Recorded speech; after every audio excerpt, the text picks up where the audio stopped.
thought it'd be useful to bring into focus what I consider to be the crux of the matter. And in order to kind of frame that, let's look at the players. We have myself, who has worked with Lazaris since the age of 12. I'm now 45, going on 46 as of October 2020. We have Jach Pursel, who's started channeling a year before I was born, and who has been the sole and exclusive channel of Lazaris, a non-physical entity. We have Lazaris, a being who claims and states in the material that they create universes, that they're beyond the realm of teachers, gurus, or gods, and that they are our friend. We have Barbara Brannan, long-term employee and assistant of Penny North, the person that Lazaris came to speak with primarily, working with Concept Synergy for decades. We have Bill Brown working for Concept Synergy for decades. We have Terry Clancy doing all the audio-visual recording, working for Lazaris, or working for Concept Synergy for decades. And then we have the Concept Synergy organization, a for-profit organization, which includes Allison Rose and who knows what I forget all the names of the new team. But these are some of the players. And the context of this relationship or this dynamic, we could also include my ex-partner Alicia, who had worked with Lazaris for decades, and who in the last couple of years has decided to go work with another channel, and no longer show interest in Lazaris. The context in this kind of period is during my adolescence of working with Lazaris, I experienced sustained traumatic abuse from my parents, who introduced me to Lazaris, which led to some psychological abuse, which is not uncommon. It's actually fairly standard in the Lazaris community for people to take the power stroke and the kind of the one-upman of why did you create that, instead of looking at how to create empathy and rapport with the chronic suffering that exists within the Lazaris community at about, or perhaps more, of a intensity than the chronic suffering that exists in our culture as a whole. So, in our culture as a whole, 1 in 50 American minors will run away from free rent, from free food, leave home, as I did at, say, 17 early, to escape the levels of abuse. So we've got a pretty painful culture. If you ask in the abstract, so you've got someone that you know very well. In other words, there's the safety of the known. We all have the same drives to survive and grow. And if you stay in this house, you get free rent and free food and a known reality. How much pain does it take to eject someone illegally, meaning it's against the law in many cases, and the environments that children run to are statistically quite destructive. Prostitution, exploitation, illegal work environments, homelessness. How much pain is required in a culture before 1 in 50 children would leave home and give up those perks just to get away from the pain? Well, our culture is such a culture. And so it's it's, as we look at some of the trauma, pain, and dysfunction within the Lazaris community, within concept synergy, within this dynamic, it's important to understand that the larger context that we're comparing or making this relative to is at least as painful. But the draw of working with a channeled entity or a teacher or spending tens of thousands of dollars on workshops and crystals, etc., is the draw that every human being in the history of humanity has had to feel sustainably better. And this is done in the context of what might be called a promise by Lazaris in all the material. I've listened to 5,000 hours. And the promise goes something like this. Our techniques work. There's a reality out there filled with abundance and ease, and it's easier to succeed than it is to fail. And all this love is out there, and we love you completely, etc., etc. And if you're not feeling that, if you're not feeling overwhelmed with gratitude and healing and connecting with the God and goddess energy, which is a little bit paradoxical because Lazaris on the one hand says that they have long since moved beyond the level that humans would consider gods. But Lazaris has also said they're a piece of God, Goddess, all that is. So maybe a way to resolve that paradox would be to suggest that the concept of gods and goddesses as humans conceptualize them are smaller than what Lazaris considers themselves to be, but that there is actually a bigger reality of God, Goddess, all that is that humans cannot conceive of, and Lazaris is a small piece of that. But it's still postulating a relationship in which Lazaris is bigger than human imagination, which makes sense if you're the creator of universes. So, what I think makes this dynamic interesting or worth considering, particularly for those individuals who have spent decades of their lives and tens of thousands of dollars in combinations of time off work, investments of discretionary time, buying tapes, buying seminars, taking time off work to apply tapes and seminars, meaning the number of techniques and behaviors that Lazaris has suggested on literally hundreds of 3-hour programs and 4-day events cannot fit into a daily routine. If you do the morning meditation and the evening meditation and work on your negative ego and work on healing self-pity and work on ending guilt and ending fear and ending pain and being excellent in every moment of your life, you quickly can't have a job because you're going through, the endless list of various techniques. So there is more than is humanly possible to digest into a day, into a week, into a month, into a year.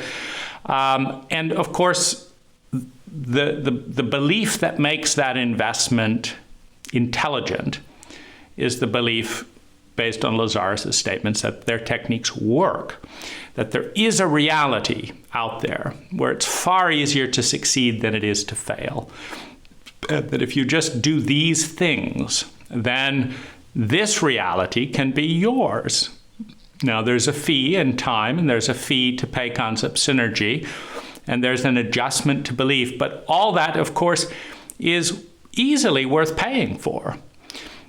Spend $100,000, that's the promise of university. Spend $100,000, spend $200,000 on university, and you can be among the elites who pull down $500,000 a year salaries and are held in esteem and have people courting you for a job, and that's the promise of college. Well, the promise of Lazaris is, if I can only get all these things, then I will live in this reality of grace and be one of those new human beings who can live this dream. And this is not happening in this dynamic, meaning, I felt shame, humiliation, frustration, and a suicidal level of pain in my teens working with the Lazaris material. And those early childhood traumas have not eroded and dissolved. In many cases, I would say a bitterness has set in.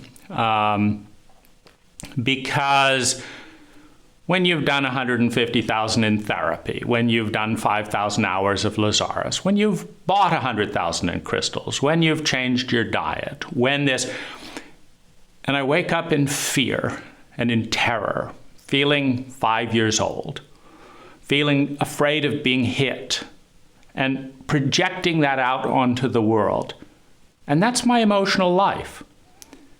And sure, I see glimmers of this and have moments of, sensation, flooding, an orgasm and various things where, oh gosh, this is what it feels like to be a human being as opposed to living in fear. But then it descends back into, 80% anxiety, drudgery, chronic fatigue, depression, frustration, confusion. It's a suicide. It's a suicide-inducing level of pain, exhaustion, loneliness, frustration, rage, and helplessness. So that's there. And working with Lazaris since the age of 12, going to Waldorf schools, actually being physically abused by Waldorf teachers, psychologically abused by my kindergarten teacher, and sent down in the cellar and told I'd be eaten by witches. And, it's just, that's a little piece of me. And, listening to Barbara Brennan, we have Jach Pursel, who's had his own traumas and shames, and listening to the wider concept synergy circle, incredible frustrations trying to run the company that is concept synergy, and listening to the employees, one shame-based abuse after another, whether it's from Penny or from Jack. So we have, Jack in some ways not even wanting to run the company, just wanting to be done with it. And he's listened to Lazaris talking about the world of abundance and all that. We have Barbara Brennan, which, in my interactions, there's these splits. Barbara Brennan is very generous and is in a position of leadership and wants, shows empathy more than Jack or concept synergy. But then there's her contractions and her betrayals and her dissociation. And so I have this split relationship, with Barbara Brennan, which, I don't feel safe and trust in that relationship. There's Terry Clancy, as I say, who's worked with the audio-visual material, etc., who feels so traumatized just to see the name Lazaris, just going onto the Facebook or anything. It just is traumatic, wants nothing to do with it, feels incredibly betrayed by Jach Pursel, is, along with Barbara Brennan and Bill Brown, in financial survival, meaning, can I get through the next year? After 30 years of employment with concept synergy in their protocol, can I get through the year? Can I pay my bills? Will I be on the street? In Bill Brown's case, he cannot pay his bills. Concept synergy delivered him in a sick state with Huntington's disease to relatives and said, here, we're not going to give a retirement or anything like that. We're not going to give any benefits, just here he is. He's sick now after 30 years, being discouraged from, you see, concept synergy discouraged Bill Brown from connecting with his family. But they return him to his family to take care of him in his old age. So we have roiling pain, rage, betrayal, but with core concept synergy members and Jach Pursel and the other remaining members of concept synergy. So we have, these are kind of the dynamic. Now, I don't think it's a stretch to say that no one learning about the Lazaris material would say, that's what I want for my future self. Do you mean to say that if I invest all this time and money and emotion, etc., that I too can feel confused and betrayed and hurt and not know what to do about it? Because this video is symptomatic of the fact that neither Jach Pursel, anyone in the Lazaris community, Barbara, Terry, Bill Brown, amongst them, myself, can respond to resolve this tension, this conflict, this feeling of betrayal, this feeling of shame.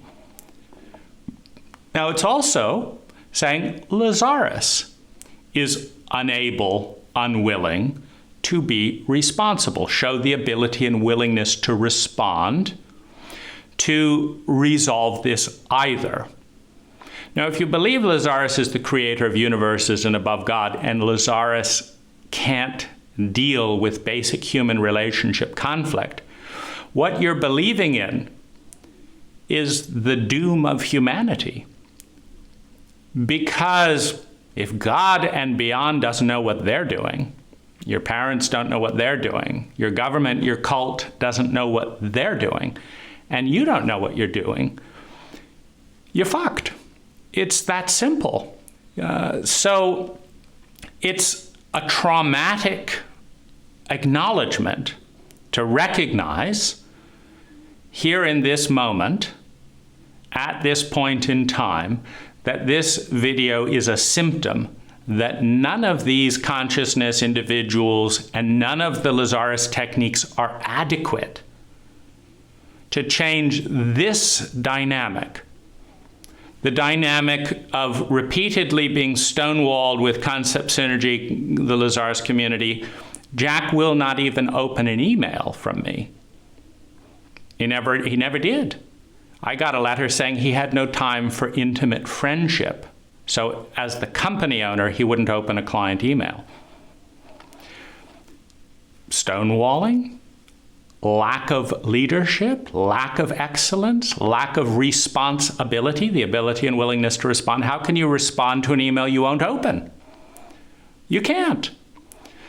Blissful ignorance, shaming the client. You might have thought it was worth your time to take 45 minutes to share something. It's not worth my time to open and learn what it is.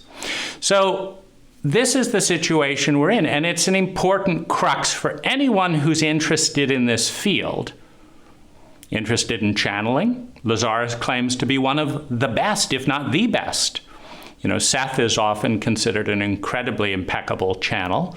Well, Lazaris says that Seth is still learning some of the things Lazaris already knows. In other words, creating a verticality between Lazaris and Seth. So if you can't learn it with Lazaris, and Lazaris is ahead of Seth in growth, why would you learn it from Seth? It has a lot of implications. And I want to talk about, so that's the context. These are the players. Every single one of these players, whether it's my ex, whether it's Barbara Brannon, whether it's Terry Clancy, whether it's Jach Pursel, whether it's myself, has worked diligently and sincerely with the Lazaris material for at least 2 decades. So there's no one in this group who, dilettante, just, let's listen to a tape Sunday afternoon while getting high. That's it, I'm off to do other things. No, we're talking incredible commitment and the core team. So if there's dysfunction and rot at the core, well, what about everything else that is outside that core? That's the crux of the matter. Now, that's a symptom of dis-ease, of failure. So what are some of the correlations and causative factors of this problem? Well, and here we have to look at Lazaris. If you are an intelligent psychologist,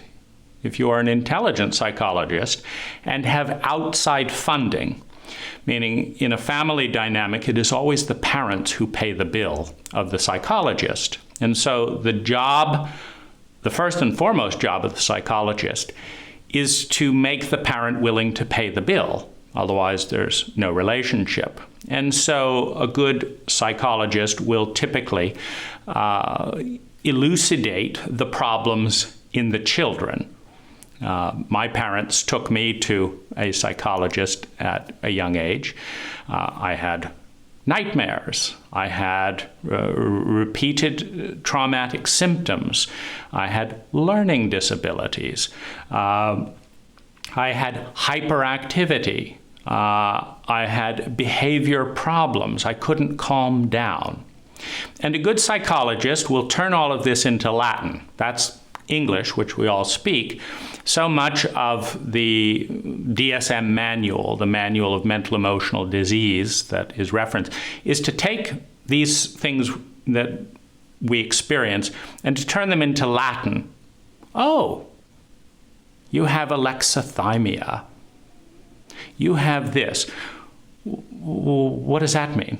Well, it's just saying exactly what you just said. You feel hyperactive, you feel this, you can't learn, in Greek. And there we are. We're the experts. We've now translated what you've just told us into Greek. And now we look professional and superior. Now you have a Greek problem to solve because the professional couldn't solve the English problem. There's no progress other than if you want to learn Greek. You've now got a Greek name that says exactly what you just said in English. And then they say, don't worry about that. We have a Greek name for it. That's this. There you are. Here's your bill. It doesn't take you anywhere. Now, Lazaris sometimes goes into derivation of names, etc., but thankfully talks in English and proposes solutions. You need to forgive yourself, you need to do this, etc. But having gone through probably 50 forgiveness rituals and counting, having listened to the shame tapes and working on those techniques for hundreds of hours, having done the inner child and the inner adolescent and stuff for hundreds of hours, having listened to this and listened to that and done this. This is the result of that algorithm of beliefs and thoughts and decisions and the like. So what's wrong? In other words, one of the more alarming and confusing realizations is that, for example, if Jack, if Terry Clancy, if Barbara, if myself, if my partner Alicia went to John Gottman, a scientist who is not the creator of universes, who isn't the greatest being to touch mankind, humankind,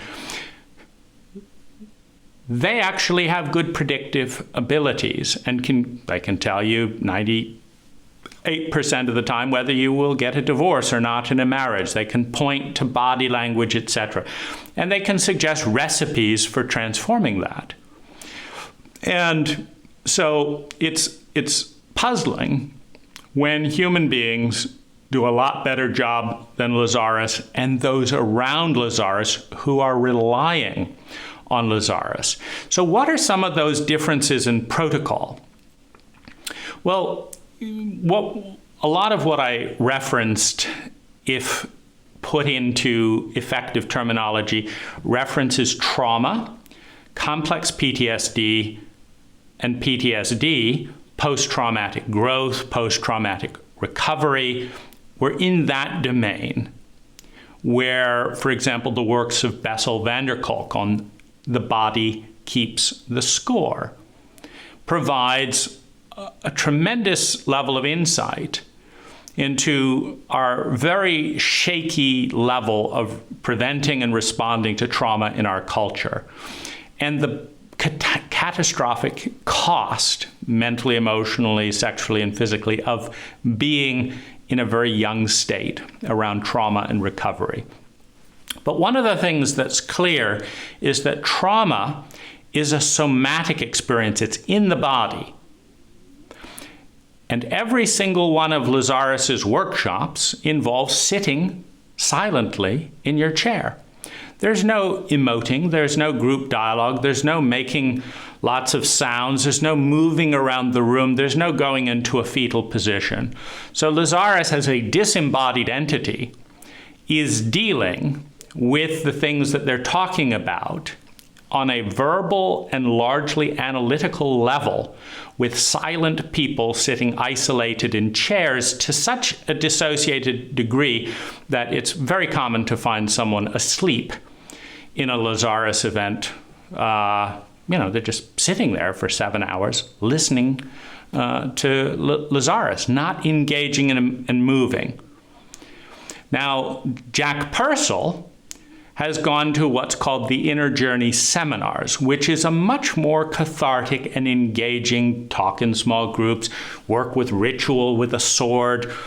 I took that too and found it useful, meaning I would rather go to an Inner Journey seminar than to a Lazaris workshop. Why? Because it's engaging, it's somatic. Much to my surprise, Michael Schieser casually mentioned, oh yeah, I've taught that in Jach Pursel's house in Orlando. Jach likes that workshop too. And it's like, I've had to muddle my way out of the Lazaris material and discover you, only to discover that this is how Jach would like to spend his time too? Why hasn't Jach brought this to our attention? Why hasn't Lazaris mentioned the power of somatic activity? More importantly, why hasn't the creator of universes learned from that knowledge and brought the teaching, the practice, the friendship into somatic terrain? Now, Lazaris has just covered this by saying, if you visualize it with intensity, your body can't tell the difference. But it can. It can tell the difference. Meaning, if you're breaking out of a traumatic memory locked in the body, sometimes you need to run. Sometimes you need to fight something. You need to engage. But Lazaris is modeling a lack of engagement. And so it would be normal to benefit from those somatic activities. That's a problem. There are a lot of people who have head knowledge, meaning, like me, I can rattle off 5,000 hours of what Lazaris has said, but it's not in my body. And it's not going to get in my body by listening to another tape. So we have a problem in the protocol. Now, the other thing is any therapist, psychologist, data-oriented professional will tell you that a healthy relationship involves a balance called dialogue. Now, what's the ideal balance with a wife, with a partner, with a colleague? It's about 50-50. A healthy relationship includes you talking 50% and your friend talking 50%. Otherwise, we start feeling bad about it. We say, you're dominating the conversation. Lazaris's ratio for the average Lazaris friend is 99% to 1. Meaning, if you take the average Lazaris friend, including myself, and take up how many hundreds or thousands of hours of stuff they have listened to Lazaris, and then take the number of minutes that Lazaris has listened to them verbally, you have a 99 to 1% ratio. Now, if you went to a relationship therapist and they learned that the husband speaks 99% of the time and the wife speaks 1% of the time, outrageous. Now, you could say, well, Lazaris is a teacher. He's a beyond deity. Except Lazaris says, no, we're not. We're your friend. We're just the friend who's going to do all the talking. You have a problem there. I integrate through talking. In order to talk to concept synergy, Jach Pursel, or Lazaris about these topics, I have to do it on YouTube. Why? Because when I send email to Jach, he won't open it. When I send email to Concept Synergy, they will not open many of it, and they will not address anything they don't feel like addressing. Now, Lazaris has given a tape called Listening to the Whispers, and what he's basically said is true. Whatever you don't listen to gets louder, louder, louder, louder, until it's screaming in your reality.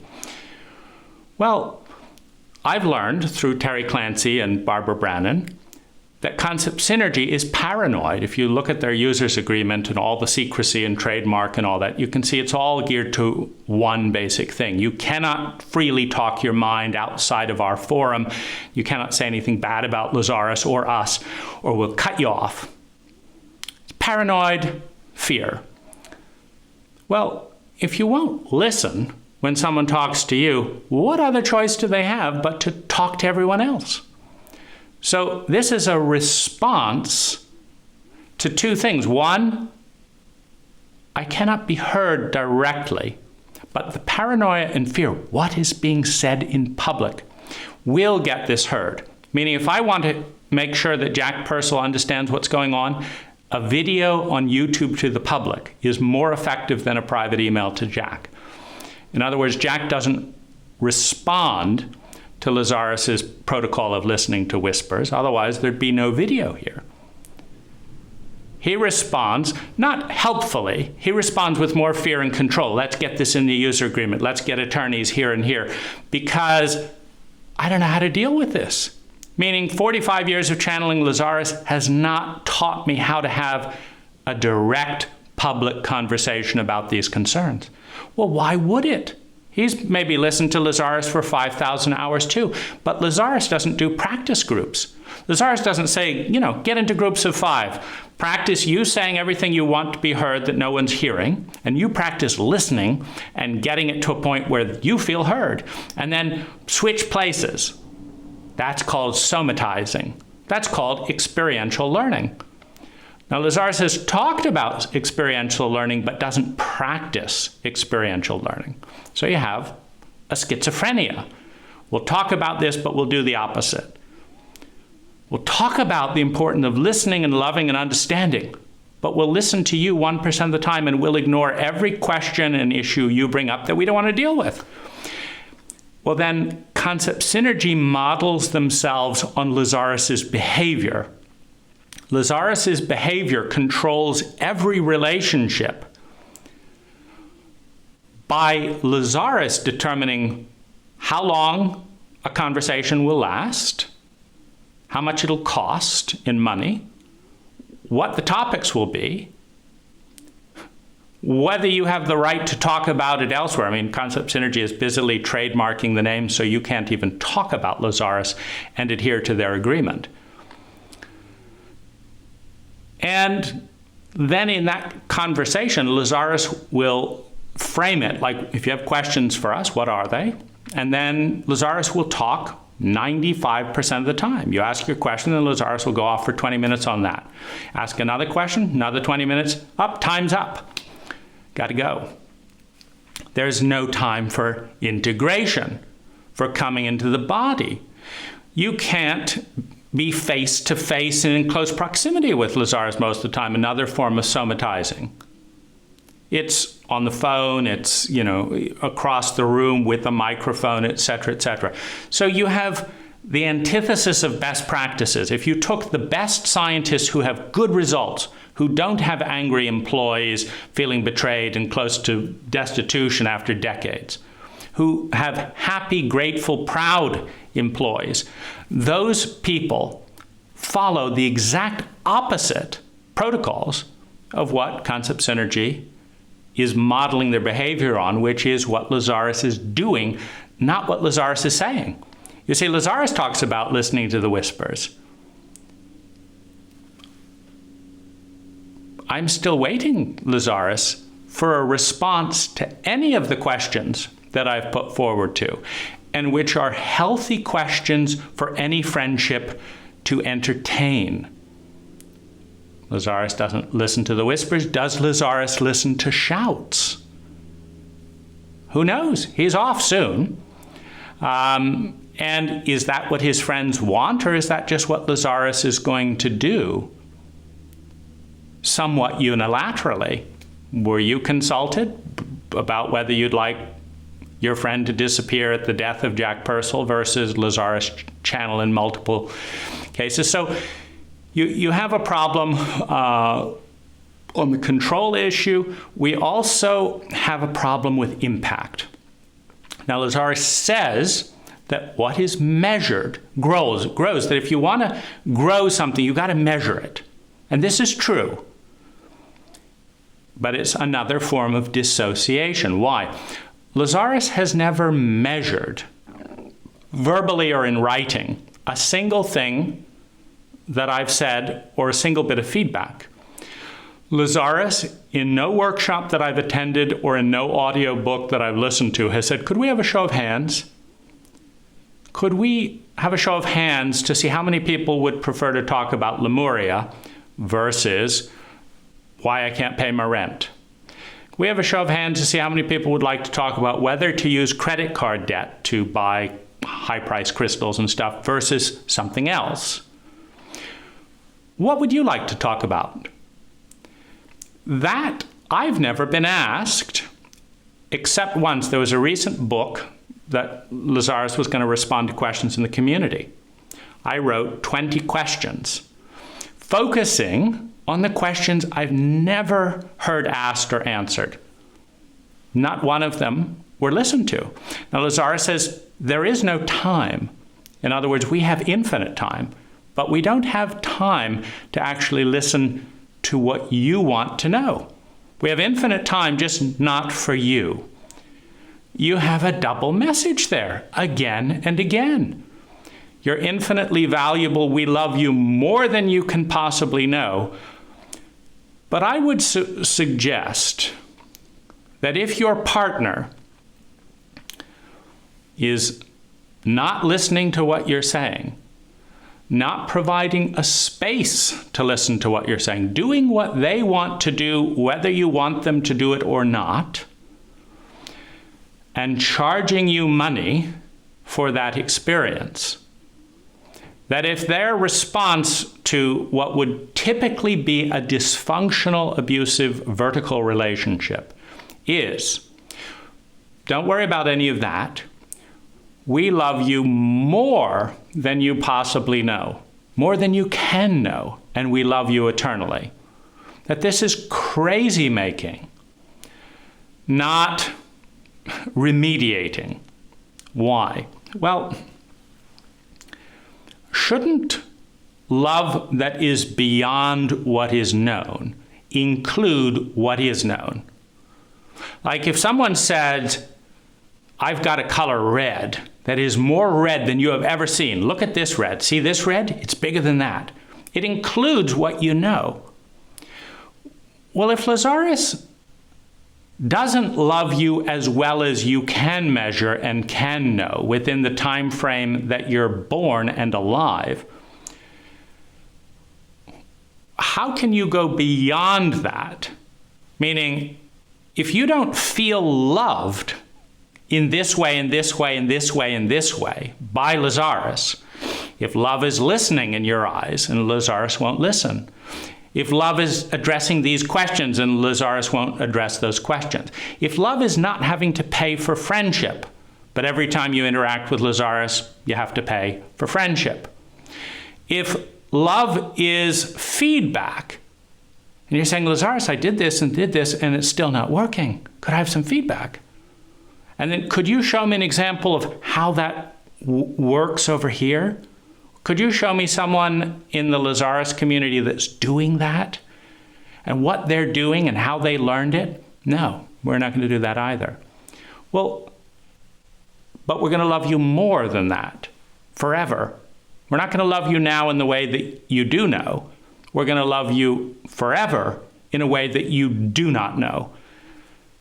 That's a bit crazy making. It's wonderful. And for many of us in a dysfunctional culture, where not a single person in our lives is saying they love us at all, let alone more than we know, let alone for all eternity, it is appealing. But how can you jump to loving beyond what is known without loving what is known? And a good place to start for me is dialogue and quality time. There's a book called The 5 Love Languages, and what it basically says is that people hear love in different languages. Verbal, words of appreciation, and dialogue, and quality time, those are my top.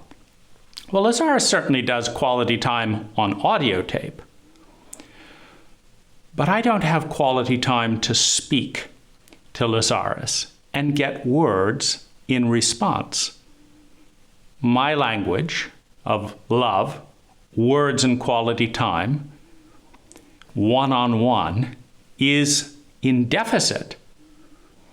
And I felt anxious, scared, nervous, and rushed in my 30-minute private session. Nor was it illuminating in terms of my life didn't get better after that. In some ways, the thing that really, Lazaris says that I have chosen a lifetime to deal with loneliness, very specifically, he said. Okay, should I pat myself on the back, the fact that I feel so lonely? I'm doing it great. Well done. Now, I can't remember the choice to say, let's make this lifetime all about loneliness. I think that's a good use of 45 years. Let's add as much loneliness into the lifetime as possible. Great, okay. Play. Lazaris refers to a you that is different than the you that you relate to, and then asks on faith that just be accepted. You chose a lifetime of loneliness? No, that wasn't actually me, Lazaris.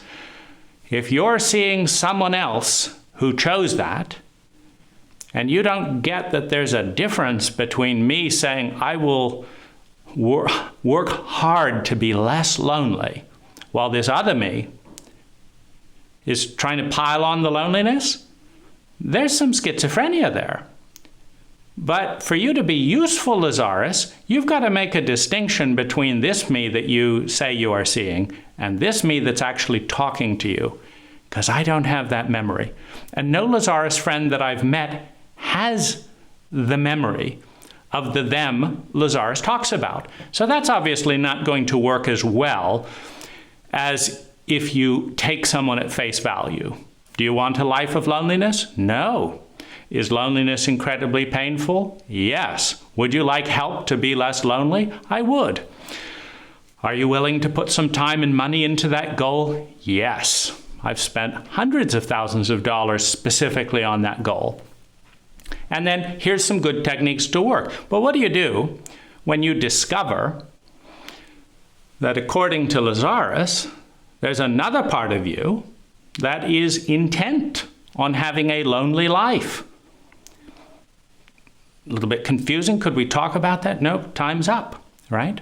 So time constraints of that nature, introducing content without the time to sort it out is a problem.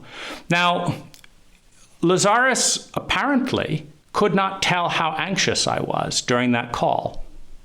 Other people do and can. Now, why can't Lazaris tell how anxious a human being is? Is it because he's not human?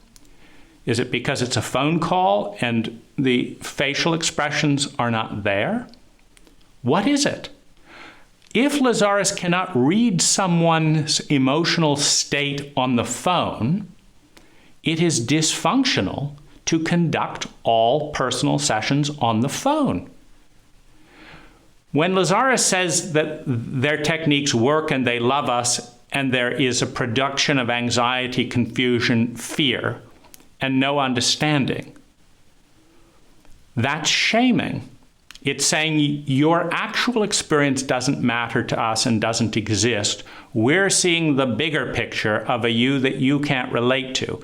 That's shaming. In Lazaris' own words, it asks you to do something and be something you cannot do. I do not know how. And I do not believe that Jach or any Lazaris friend can show me how, because they haven't in 40 years. To access that choice and to make a different choice. Because having learned that this was apparently a lifetime about loneliness,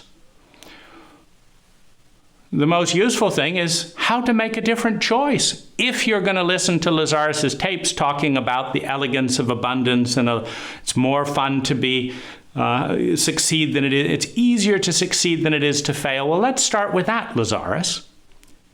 Is it easier to succeed at creating loneliness than it is to fail at creating loneliness? We've got a problem here. So this is a gap that I'm putting under measuring impact. I've never gotten a survey from Jach, Concept Synergy, or Lazaris.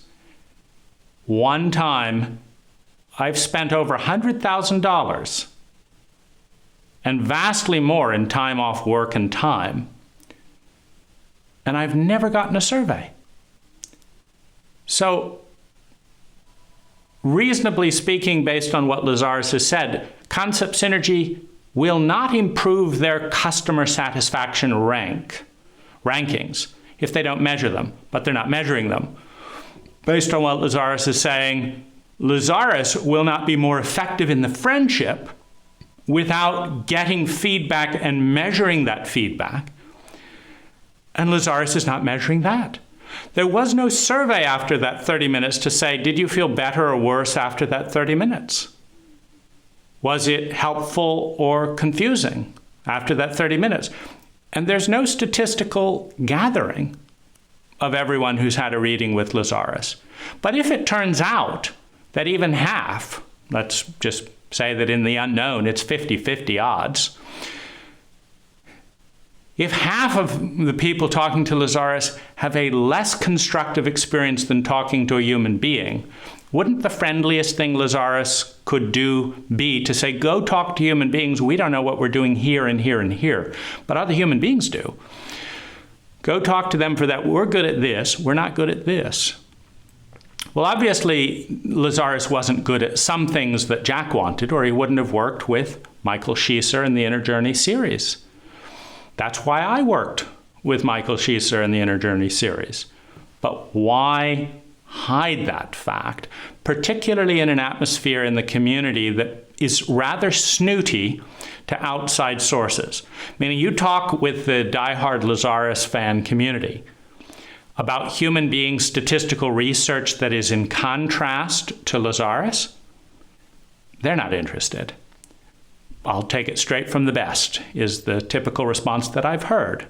That's, if Lazaris's rank as he's positioned himself, above Seth, above gods, above teachers and gurus, is taken to heart, that makes sense, except nobody's measuring what works. Meaning, this is a measurement of what actually is going on. And the rankings are very low.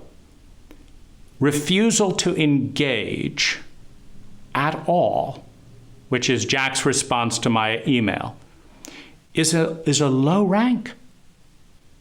It's the pinnacle of ineffectiveness and a lack of response ability in Lazaris' own terms. But then Lazaris' refusal to engage is even more so because he's the friend/teacher who teaches and charges people to be friends, You got conflict there. It doesn't add up. But Lazaris doesn't measure the conflict and respond to it. So what's a person to do other than to leave but feel divided because it's not integrating? Even Lazaris says if you want to break up with something, and this and that and the other, you pick a good time and you go through this stuff. But how can you pick a time when Lazaris won't talk and neither will Jach and neither will concept synergy? So Lazaris' advice is pick a time. I've got stuff to deal with you. But Jach has no time for intimate friends, apparently. That's his line to a client, writing to him about major repetitive concerns. So we have a problem, and it is a problem with people who have chosen the Lazaris material as a primary source of learning, guidance, growth, etc. That is either being caused because no one in the group can create a different reality, or because they're not applying the techniques, or because the techniques and the approaches don't work. One of those two things are irrational. They have to be one or the other. Either Lazaris has this perfect philosophy that isn't a philosophy because he's your friend, and no one at Concept Synergy can apply it. And neither I, nor Barbara, nor Terry, nor Bill, nor Alicia, nor Jach, nor Allison, nor any of the stuff, they just can't apply it. Well, if none of the students, who are really friends, although they pay for the friendships, if none of the students can apply the techniques, might there be something wrong with the teaching? Are we saying that everyone close to Lazaris is an idiot? That Lazaris taught perfectly well, but just nobody gets it because they're all flawed? Is that what we're saying? Or are we saying that there's nothing wrong with the people and there's nothing wrong with the techniques, but they just, for some mysterious reason, cannot be applied? Well, then what's their use? Or what about looking at the fact that the teaching protocol, that the relationship protocol, is not adequate to embody the techniques and never will be in monologues with 99 to 1% ratio in dialogue, where you sit and listen to something in isolation rather than in small groups and community? And if that's the case, then why has the creator of universes decided on a protocol that is doomed to failure 100% of the time? Meaning, this isn't working for me, it's not working for Jach, it's not working for Allison, it's not working for Barbara, it's not working. Didn't work in my relationship with Alicia at all. So if that feedback has no place in Lazaris's repertoire of protocols for listening, what legitimacy does Lazaris have to teach understanding and listening? That is not answered either. So it leaves the isolated individual to mull through all of this. And if Lazaris's techniques and words are taken to heart, to ask themselves, not why did Lazaris create this reality? Because if Lazaris is in this reality, is he? If he's in this reality, then Lazaris is co-creating each aspect of that, including this video, by causing it or allowing it, according to Lazaris. Now, if Lazaris is not able to create their own reality through causing or allowing, or learn from human beings like John Gottman and other authors and active listening, etc., to do so, then what business does he as a friend have for putting material? Maybe if Lazaris cannot create the reality that a John Gottman or another human being could. Maybe Lazaris should be listening 99% of the time and speaking 1% of the time. Reverse the ratio. But Lazaris isn't doing that. So this is the crux of the matter.